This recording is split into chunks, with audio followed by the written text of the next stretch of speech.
साधी सोपी गोष्ट मला तुम्हाला सांगायची आहे। आपण गृहिणी कधी कधी स्वयंपाक एखाद्या वेळेस आपल्याकडनं जास्ती होऊन जातो आणि त्यावेळेस काय होतं ना की दुसऱ्या दिवशी किंवा ती गोष्ट राहिली की आपण ती नंतर फेकून देतो किंवा गाईला घालतो। पण शिळं गाईला घालणं शक्यतो टाळावं। त्याचबरोबर जर का ते खराब झालं, आंबलं, काही झालं तर ते आपण फेकून देतो, कचऱ्यात फेकून देतो।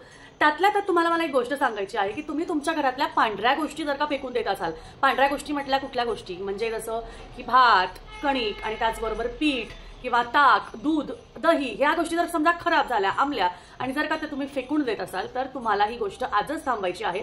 त्याचा काहीतरी वेगळा उपयोग किंवा वेगळ्या प्रकारे त्याला डिस्कार्ड करता येईल का हे बघायचं आहे।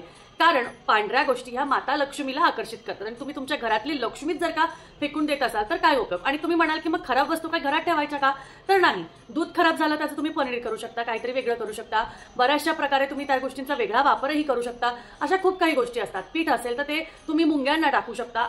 बऱ्याचशा गोष्टींना वेगळे वेगळे पर्याय असतात। पर्याय शोधा आणि त्यानुसार त्या गोष्टींना डिस्कार्ड करा।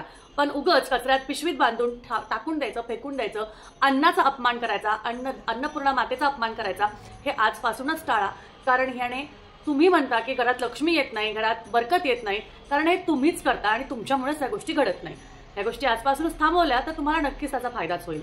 करून बघा, रिझल्ट्स तुम्हाला स्वतः मिळतील। श्री स्वामी समर्थ।